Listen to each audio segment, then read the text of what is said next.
Go ahead, Abby. Drew, there are 3-and-D guys, but your guys just played a 3-and-D game from start to finish. What was it that allowed you guys to be so intense offensively and create all those 3-pointers? Well, you never know how the game kind of unfolds and it's going to play out. I do know defensively, St. Bonaventure's tendency, they protect the paint. But I think our ball movement, our use of the pick and roll, we still got to the paint. Now, we didn't get shots up there. But I think their defense is designed not to give too many looks there. And we made the right passes, the right plays. And we got a lot of catch and shoot opportunities. I can't think of how many of that 14 were off the bounce, if any at all. I believe most of them were catch and shoot opportunities. Maybe Max had one off the bounce, but it was just a side. It was off of a shot fake, if I recall, which is still a good shot. Those are the opportunities and shots that we want to create. And we did it through post play. We did it through penetration. So, yeah, we didn't have a huge output in the paint, but, I'll take our 14 makes from three. Drew, what have you liked about Max's production over the last 2 games, especially from three-point range? He shot the ball incredibly well. I think it was only a matter of time if you just check, the history of Max over the past 2 years. He's been a 35% three-point shooter. Shooting at 17 and 19% was just, to me, not his reality. And I think it's a credit to his hard work. He's in the gym. And when you put in the work,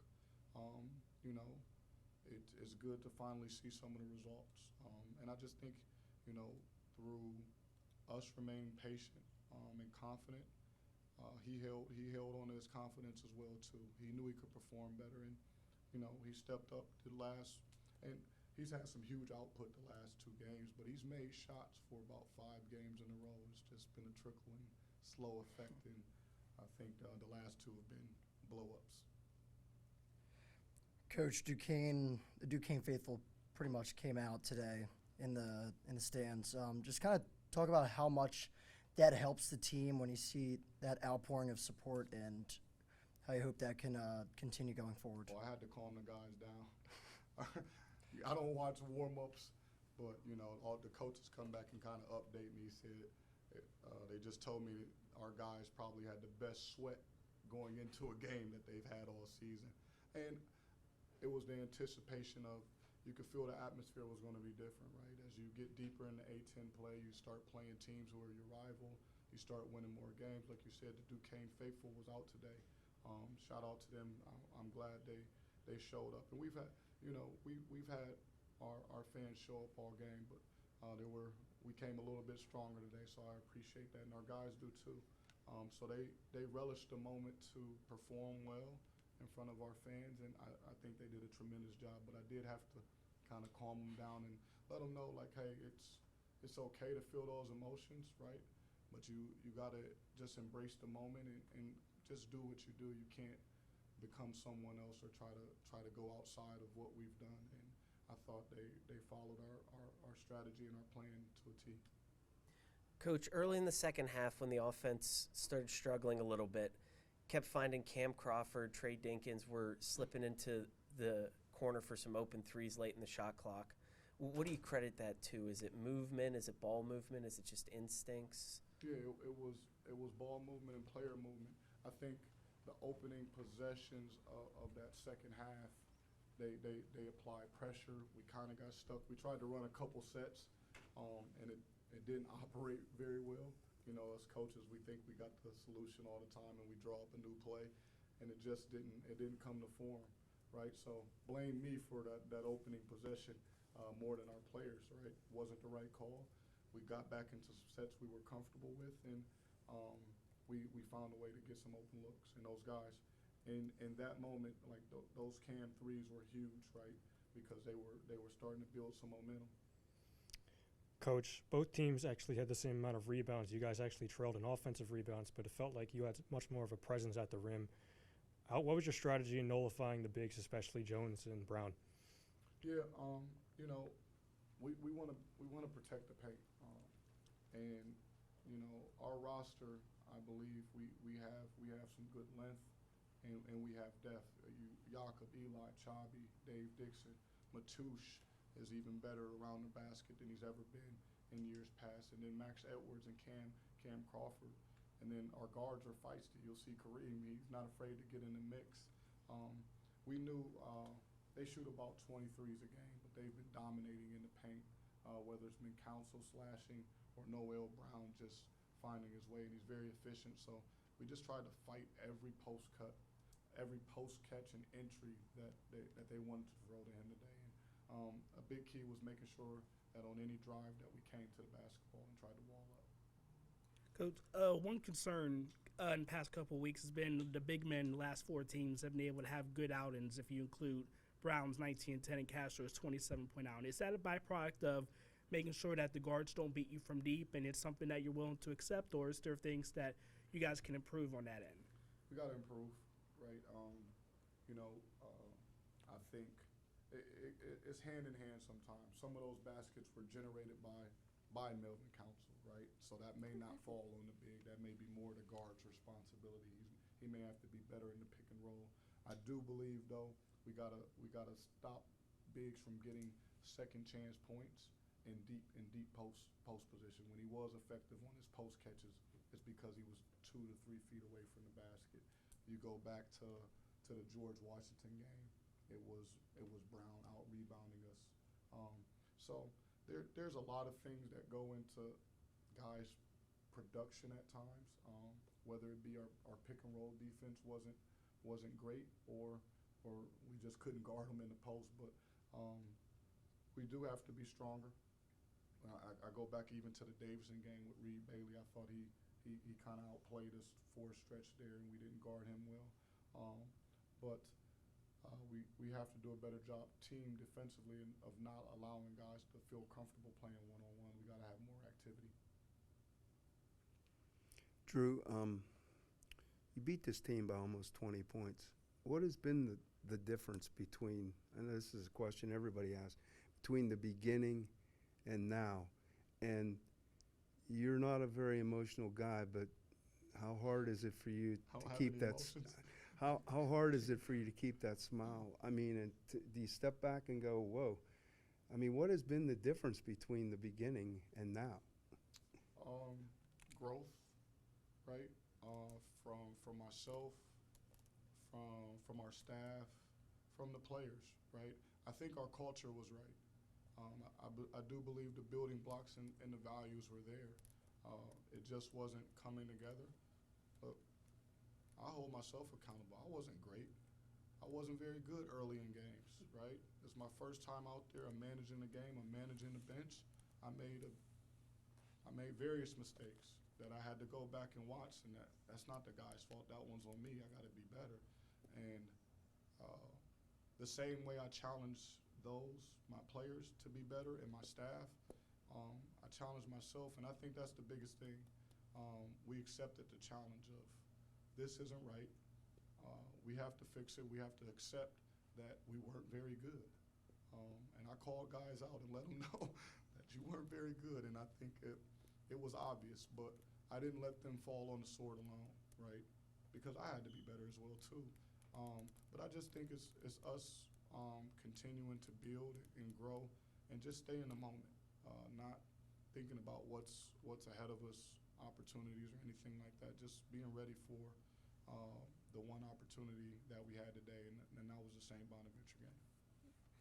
Drew, Jakob didn't lead the team in scoring, but he made quite the impact on just about every other statistical category. What did you see from him today? Guys everywhere. He just brings so many intangibles to our team, and it really goes back to just his feel for the game, his IQ, and then he's willing to make the extra effort. He's willing to make the tough plays. He doesn't back down from any of that. And I think his toughness at times just spills through the rest of our team. So Jakob, he brings a lot of versatility to our lineup, whether he's playing at the guard spot and defending a guy 5 inches shorter than him, or he's sacrificing his body and going in there and guarding Noel Brown. He just brings the same intensity, energy, and effort. And you know, our guys, you know, they really respect what he does for our team.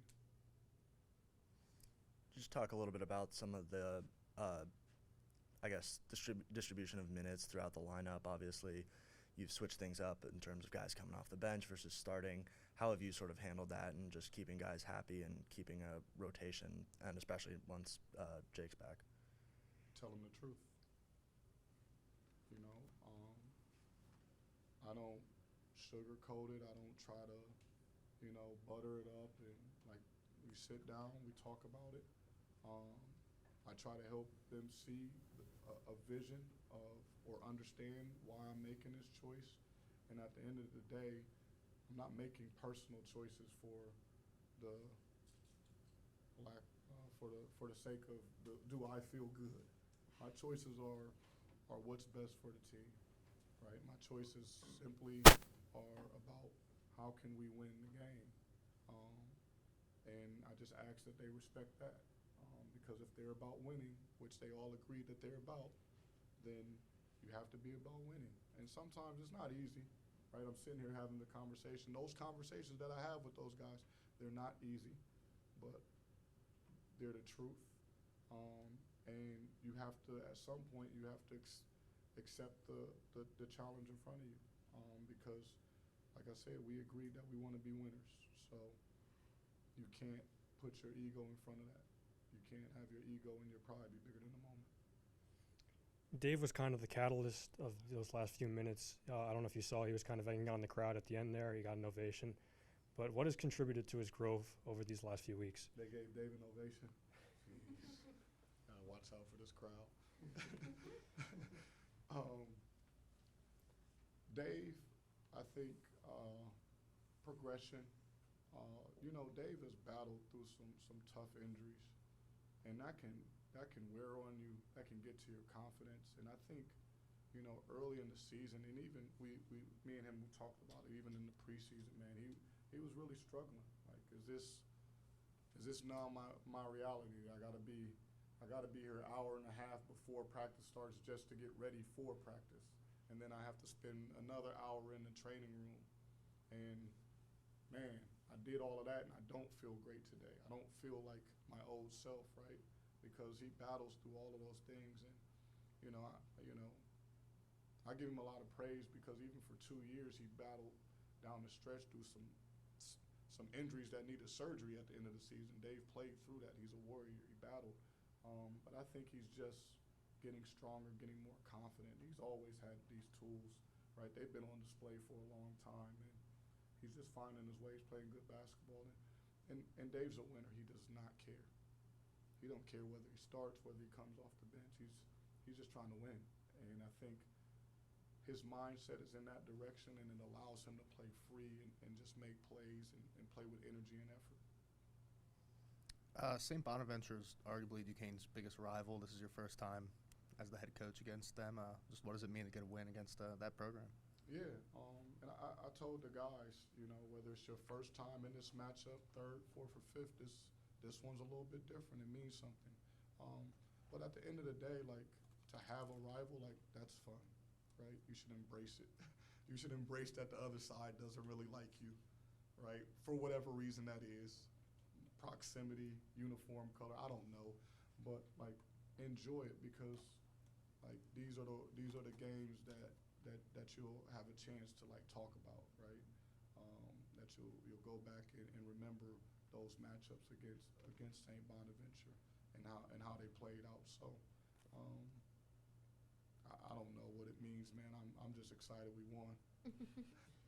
Coach, I hate to ask, but you said last week that it was possible we'd see Jake DeMichael this week, and he is back in a boot. Do you have an update for us at all? Well, listen, I wasn't lying. No, I when believe said you. that, by the way. Just a setback. And that's a tough one, man, because he practiced right up before the George Washington game, and his foot didn't feel great. So I'll get some more information from our medical team. I don't know how much rest he needs at this moment until he gets back out there, but please believe Jake is trying and doing everything necessary to help this team and be a part of it. Both Kareem Rozier and Trey Dinkins with 6 assists today. Ever since the Towson game, you've sort of been staggering their minutes with one off the other, but lately, past couple games, they've sort of been playing more together. What have you seen from them, their more on-court chemistry that's allowed you to play both of them together without any issues?